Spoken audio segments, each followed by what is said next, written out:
സംഭവത്തിലായിരിക്കും ചിലപ്പോൾ നമ്മൾ ഭയങ്കരമായിട്ട് വഴക്കിട്ട് പിരിയുന്നത്. പക്ഷെ അതിനു മുമ്പ് അവർ നമുക്ക് ചെയ്തിട്ടുള്ള പല നല്ല കാര്യങ്ങൾ ഇതെല്ലാം നമ്മൾ ആ ഒരു സംഭവം കൊണ്ട് മറന്നു പോകും. സോ അവിടെയാണ് നമുക്ക് ചെറുതായിട്ട് പാളിപ്പോകുന്നത്.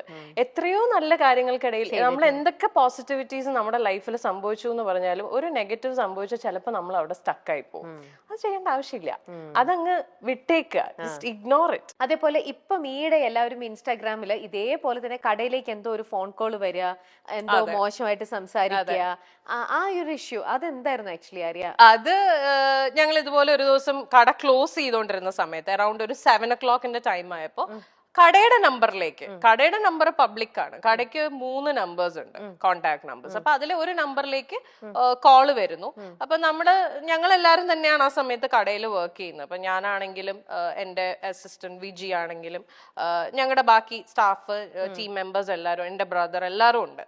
അപ്പോ കോള് വന്നു. അപ്പൊ ആ സമയത്ത് അവിടെ ഫ്രീ ആയിട്ട് നിന്നത് Vijiya. She's my all in all ആണ്, എന്റെ അസിസ്റ്റന്റ് മാനേജർ, എവറിത്തിങ്.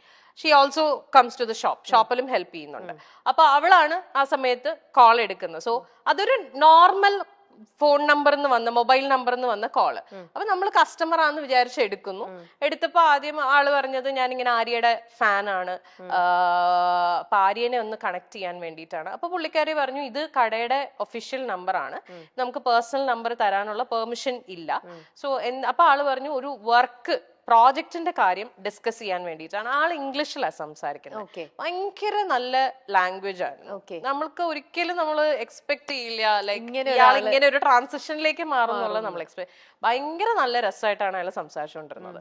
അപ്പം അയാള് പറഞ്ഞു എനിക്ക് I need to discuss a project with her, so I really need to connect with her, can you help me out എന്നാണ് ചോദിച്ചത്.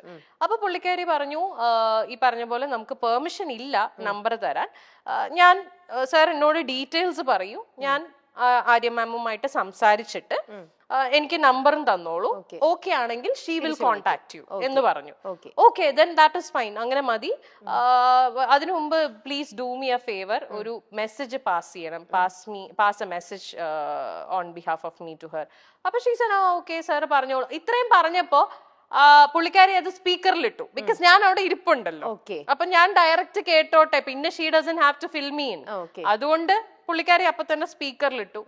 സ്പീക്കറിലിട്ട് എടുത്ത ബാക്കിയ ആള് അടുത്തത് ഞാനത് പറയുന്നില്ല, ബിക്കോസ് ഇനി അത് പറഞ്ഞ് ഇതിന്റെ താഴെ പൊട്ട കമന്റ്സ് വരും. അതുകൊണ്ട് I am not saying that thing. അത് ആ വീഡിയോയിലുണ്ട്.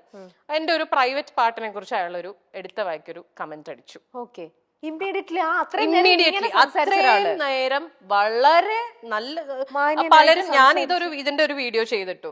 അപ്പൊ അതിന്റെ ഇടയിൽ അതിന്റെ താഴെ ഒരു ആരെന്നറിയില്ല ഒരാൾ കമന്റ് ചെയ്തിട്ടുണ്ട്, just because he spoke in English you judged that he is a sophisticated gentleman. അല്ല, അങ്ങനെയല്ല. അയാൾ ഇംഗ്ലീഷ് സംസാരിച്ചുകൊണ്ടല്ല പറഞ്ഞത്. നമുക്കിപ്പോ ഒരാൾ സംസാരിക്കുന്ന രീതി അറിയാലോ. ഒരു വെൽ മാനേർഡ് ഒരു ജെന്റിൽമാൻ എങ്ങനെയായിരിക്കും നമ്മളോട് അപ്രോച്ച് ചെയ്യുന്നത്, അല്ലെങ്കിൽ ഒരു പ്രോജക്റ്റിന്റെ ഡീറ്റെയിൽ സംസാരിക്കുന്നത്. നമ്മൾ ഇത്രയും വർഷമായിട്ട് ഈ ഫീൽഡിൽ നിൽക്കുന്നത്, സോ വി നോ. ആ ഒരു രീതിയിൽ തന്നെയാണ് അയാൾ സംസാരിച്ചത്. അപ്പൊ അതുകൊണ്ടാണ് ഞാൻ പറഞ്ഞത്, സൊഫിസ്റ്റിക്കേറ്റഡ് ജെന്റിൽമാൻ സംസാരിക്കുന്ന പോലെ തന്നെയാണ് സംസാരിച്ചത്. ഇമ്മീഡിയറ്റ്ലി ഇയാൾ ഇത് പറയുമ്പോ ഹീസ് ഓൺ സ്പീക്കേഴ്സ്. അപ്പം ഇത്രയും പേര് ശരിക്കും ഞങ്ങൾക്ക് ചിരിയാവുന്നത്, വി ബേർസ്റ്റഡ് ഔട്ട് ലാഫിങ്. നമ്മൾ ചിരിച്ചുപോയി. കാരണം നമ്മൾ ഒട്ടും എക്സ്പെക്ട് ചെയ്തില്ല. ഇറ്റ് വാസ് ലൈക്ക് ഒരു ബലൂൺ പൊട്ടിയ അവസ്ഥയായിരുന്നു, പൊട്ടേന്ന് പറഞ്ഞിട്ട്. അത്രയും രസമായിട്ട് സംസാരിച്ചുകൊണ്ട് വന്ന ആള് ഇങ്ങനെ ഒരു കമന്റ് പറഞ്ഞപ്പോ അത് കഴിഞ്ഞ് പിന്നെ അയാള് ഫുൾ വൃത്തികേടിന്റെ അയ്യരുകളിയായിരുന്നു. ലൈക്ക് അതും പുള്ളി ഇംഗ്ലീഷിലാണോ സംസാരിച്ചേ? ലൈക്ക് ഇറ്റ് വാസ് ലൈക്ക് അയാള് ലിറ്ററലി ഒരു ഓർഗാസം ചെയ്യുന്ന പോലത്തെ സൗണ്ട് ഒക്കെ ഉണ്ടാക്കുന്നു. അയാൾ പറയുന്നുണ്ട് ഞാനിപ്പോ ഷാഗ് ചെയ്തോണ്ടിരിക്കുകയാണ്, ഇതൊക്കെ അയാൾ ഈ കോളിൽ പറയുന്നുണ്ട്. So we didn't cut the call because ഇയാൾ ഇത് പറഞ്ഞപ്പോ തൊട്ട് ഞാൻ റെക്കോർഡ് ചെയ്യാൻ തുടങ്ങി ഈ ഫസ്റ്റ് സ്റ്റേറ്റ്മെന്റ്. ബിക്കോസ് എനിക്കിത് ഒരു പ്രൂഫ് വേണമായിരുന്നു. If at all I had to file a case, എനിക്ക് പ്രൂഫ് വേണം. അതിപ്പോ കട്ട് ചെയ്ത് കളഞ്ഞാൽ നമുക്ക് ഇത് കിട്ടില്ല, കോൾ കിട്ടില്ല. So we had to make him. And എവിടെന്നെങ്കിലും ഇയാളുടെ പേരോ എന്തെങ്കിലും കിട്ടുമോ എന്നുള്ളതാണ് ഞങ്ങൾ നോക്കിക്കൊണ്ടിരുന്നത്. സോ ഞങ്ങൾ ഇയാളെ സർക്കാസ്റ്റിക്കലി ട്രിഗർ ചെയ്തോണ്ടിരിക്കുകയായിരുന്നു. എന്തെങ്കിലും ഇയാള് ട്രിവാൻഡ്രത്തേക്ക് വാ, സോ ഇയാള് ട്രിവാൻഡ്രം ബേസ്ഡ് ആണോ എന്ന് അറിയില്ല, അങ്ങനെയൊക്കെ പറയുന്നുണ്ടായിരുന്നു ഇയാള്. അപ്പൊ ഞങ്ങള് ട്രിവാൻഡ്രം ആണോ എന്നുള്ളത് കിട്ടുമോ, ഇതൊക്കെ അറിയാൻ വേണ്ടിയിട്ട് we were purposely triggering him. Viji was the one who was talking. Viji നല്ല സർക്കാസ്റ്റിക്കലി അയാൾക്ക് തിരിച്ച് നല്ല ആൻസർ കൊടുത്തോണ്ടിരിക്കായിരുന്നു. ഇയാൾ അപ്പൊ ട്രിഗർ ആവുകയും ചെയ്തു. ഇയാൾക്ക് ഈഗോ അടിച്ചിട്ട് ഇയാൾ തിരിച്ച് അങ്ങനെയാണ് റിയാക്ട് ചെയ്തുകൊണ്ടിരിക്കുന്നത്. എന്നിട്ട് ഒരു പോയിന്റ് എത്തിയപ്പോ ഞങ്ങൾക്ക് മനസ്സിലായി ഇയാള് ഇനി ഒന്നും പറയാൻ പോകുന്നില്ല എന്നുള്ളത്. And we handed over the call to ഞങ്ങളുടെ ഒരു ഫ്രണ്ടിന് കൊടുത്തു, മെയിൽ ഫ്രണ്ടിന് കൊടുത്തു. അവൻ ഫോൺ എടുത്ത് സംസാരിച്ചു തുടങ്ങിയപ്പോഴേക്കും ഇയാൾ ഡിസ്കണക്ട് ചെയ്തു. He disconnected the call. So may be initially he thought ഞങ്ങൾ 2 പെണ്ണുങ്ങൾ മാത്രമേ ഉണ്ടായിരുന്നുള്ളൂ എന്നുള്ള ഇതിലാണോ ഇയാള് സംസാരിച്ചുകൊണ്ടിരുന്നതെന്ന് അറിയില്ല. ഇയാള് ചിലപ്പോ വിചാരിച്ചിട്ടുണ്ടാവും സാരിക്കടയല്ലേ, ആണുങ്ങളൊന്നും ഉണ്ടായിരിക്കില്ല, പെണ്ണുങ്ങൾ മാത്രമേ ഉണ്ടാവുള്ളൂ എന്നുള്ള ഇതിലായിരിക്കും. ബട്ട് ഒരു ആണിന്റെ സൗണ്ട് കേട്ട ഉടനെ ഇയാള് ഡിസ്കണക്ട് ചെയ്തിട്ട് പോയി.